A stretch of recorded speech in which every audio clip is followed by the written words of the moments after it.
Assalamualaikum warahmatullahi wabarakatuh teman-teman semuanya. Pada siang hari ini konten kita adalah soal salah satu kesalahan para petani konvensional. Konten paksaan ya bro. Iya, ini jam terbangnya sudah sangat tinggi ya. Jadi memang harus butuh ya godaan-godaan khusus biar beliau mau muncul di vlog kita kali ini. Jadi gini, semenjak saya sering upload soal video investasi pertanian itu banyak yang kontak dan cerita soal masalah di kebunnya.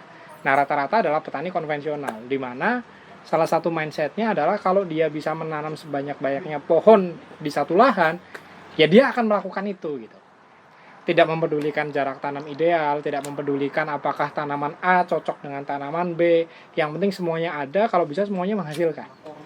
Padahal dalam ilmu pertanian modern, hal-hal seperti ini itu harus dipelajari betul, mix and match tanaman, terus jarak tanam dan yang lain sebagainya. Oleh karena itu saya sekarang menghadirkan salah satu narasumber favorit saya ya, Pak Kiai kalau kami panggil, yang mungkin akan sedikit meluruskan soal paradigma tumpang sari yang ideal pada tanaman. Cuma pada hari ini saya akan lebih memfokuskan kepada tanaman tahunan dan lebih fokusnya ke tanaman buah, di mana ini tanaman buahnya alpukat sama lemon. Untuk jenis tanaman lain mungkin kita akan bahas di video-video selanjutnya. Assalamualaikum Pak Kiai. Waalaikumsalam. Istri berapa sekarang? Alhamdulillah satu. Satu ya. Oke, gimana tuh Pak Oso soal tumpang sari di tanaman lemon sama alpukat? Tanggapannya dan solusinya seperti apa, Bang? Harus dibedakan antara tumpang tindih dengan tumpang sari. Jangan sampai tanaman tumpang tindih. Tumpang sari itu ada ketentuan dan syarat. Yang pertama, ketika kita melakukan tumpang sari, tanaman apa yang kita tanam?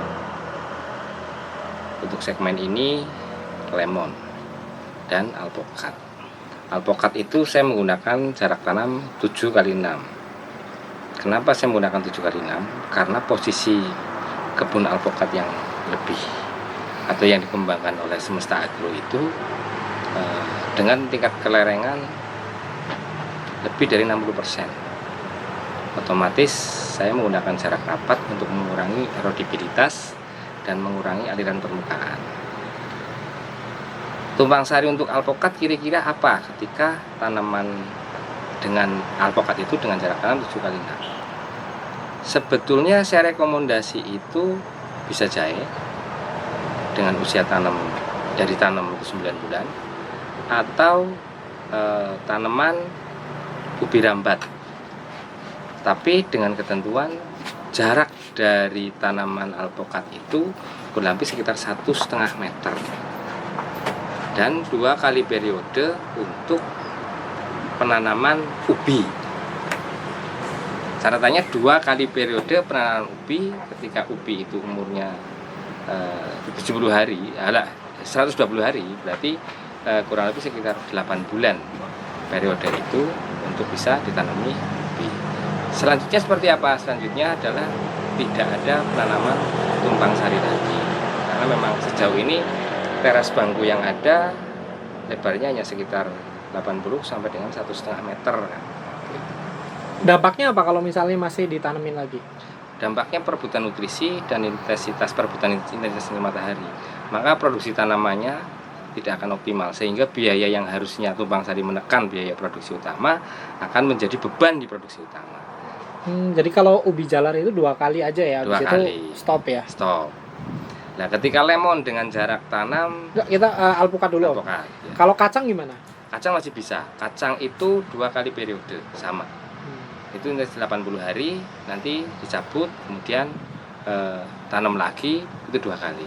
Kalau kacang sifatnya legum ya, legum itu berarti simbiosis mutualisme antara tanah dengan kacang-kacangan lebih bagus. Tapi ketika umbi murni atau mutlak, pembesaran umbi dan akan banyak memakan nutrisi di situ, sehingga nanti ada penambahan nutrisi baru untuk tanaman alpukat. Cabai masih bisa karena tingkat serangan hamanya juga berbeda. Tadi 2 kategorinya. Yang pertama tadi umur tanaman tahunan, yang kedua serangan hama dan penyakitnya sama atau tidak. Jangan sampai satu famili ini, kalau satu famili repot gitu loh. Tumpang sari cabai sama tomat itu ya, semuanya kalah gitu, karena cabai dan tomat itu hamanya sama. Mungkin alpokat hamanya sama kutu kebul, tapi lebih bisa toleran alpokat daripada cabai. Yang akan kalah cabainya. Nah itu akan yang tujuannya untuk menekan kos biaya penanaman pokok, jadinya akan membengkak di tanaman pokok. Jadi pilihannya harus benar-benar pas. Intensitas mataharinya masuk apa enggak? Karena membutuhkan intensitas matahari yang penuh ketika tanaman sayur. Yang lebih parah tanaman alpokat tumpang sari dengan tanaman lemon. Itu parah gitu. Karena sudah nggak match gitu. Waktu itu sempat direkomendasikan ada lemon selang-seling sama alpukat. Selang-seling tapi jarak tanamnya yang dibedakan. 7x6 ini dibikin 9x10 alpukatnya. Sehingga ada rentang disitulah untuk pengembangan tanaman lemon. Tapi produksinya alpukat nanti tidak akan sama dengan produktivitas yang jarak tanamnya 6x7 karena jumlah tanamannya sedikit itu. Jadi afternya itu yang berat nanti. Di awalnya mungkin bagus, tapi ketika mau mengejar lemon dulu nggak ada masalah, lemon naikin dulu, sehingga itu bisa menutup semua biaya produksi yang ada di kebun alpokat. Nanti alpokatnya sudah besar, tinggal mengambil keuntungannya saja di alpokat. Oke. Nah kalau lemon itu gimana? Karena jarak tanamnya kan 4x5 ya. 4x5. Sereh nggak masuk ya? Sereh nggak masuk. Sereh itu tipe tanaman dengan perakaran dalam. Bisa 2 kali lipat bahkan 3 kali lipat perakaran daripada tinggi tanamannya. Otomatis itu akan menjadi kendala di perebutan nutrisi. Yang kalah itu pasti tanaman pokok, tanaman utamanya. Apalagi terlalu dekat dengan tanaman pokok, itu jelas nggak mungkin bisa.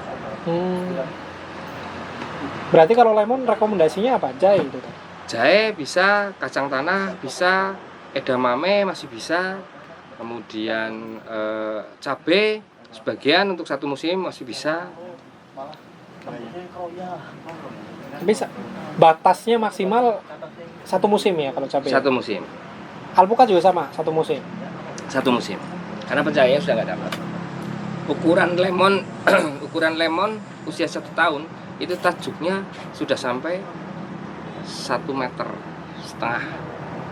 ya. Tajuknya, sehingga jarak tanamnya sudah semakin rendah. Tapi kalau kita lihat misalnya kita udah ke kebun gitu, ada yang ya gitu ya konvensional ya, akhirnya ada duren dicampur lemon, dicampur alpukat di satu lokasi dengan jarak tanam yang nggak ideal, mungkin cuma 3x3 atau bahkan ada yang 3x2. Itu solusinya apa?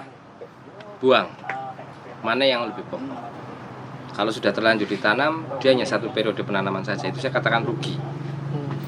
Karena biaya produksinya di awal belum menutup. Tanaman itu harus dihilangkan. Ketika tidak, nanti dia akan mengeluarkan pembiayaan untuk penumpukan tanaman yang macam-macam itu, sementara produktivitasnya jauh dari estimasi itu. Karena semuanya harus dirawat. Ya. Otomatis kosnya akan naik.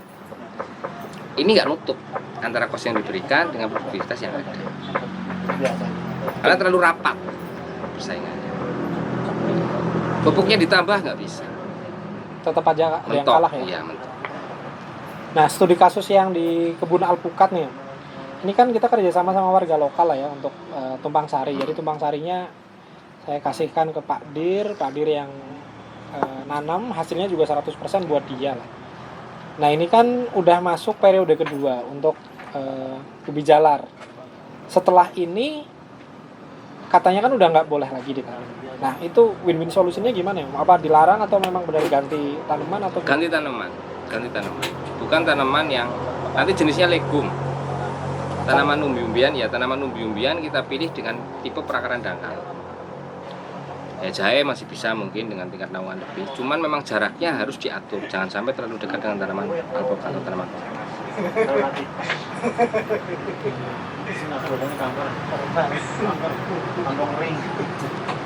Berarti kalau diselingi misalnya 2 periode ubi jalar, habis itu periode ketiga kacang, itu masih apa-apa bisa. Ya? Cuman kacangnya produksinya turun.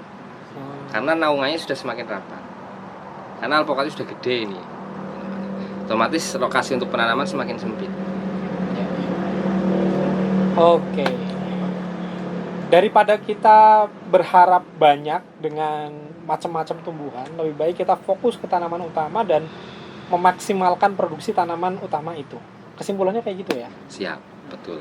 Jadi kita desain dulu kebunnya, tentuin tanaman tumpang sarinya, baru dieksekusi.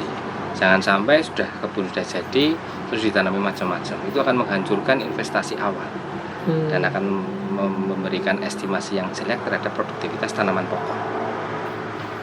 Kita nggak mau berani spekulasi seperti itu, karena yang tujuannya utama ketika kita bikin suatu analisis adalah tanaman pokok. Ini adalah tanaman penyangga saja atau aktivitas selingan sebelum tanaman itu menjadi besar. Catatannya itu, jadi tanaman pokok dulu yang kita utamakan. Jangan semuanya jadi pokok. Kalau semuanya jadi pokok berat. Oke, jadi begitu kesimpulannya teman-teman. Ini kita ngaksu kawruh lah ya, berguru kepada ahlinya. Nah, nantikan di segmen-segmen selanjutnya, video-video selanjutnya saya akan lebih banyak ngekor Pak Kiai Oso untuk membahas topik-topik kesalahkaprahan pertanian konvensional dengan ilmu modern. Kita akan coba luruskan pemahamannya. Jangan lupa like, share, komen, dan subscribe. Terima kasih, saya Budi Lagung. Sampai jumpa di video selanjutnya.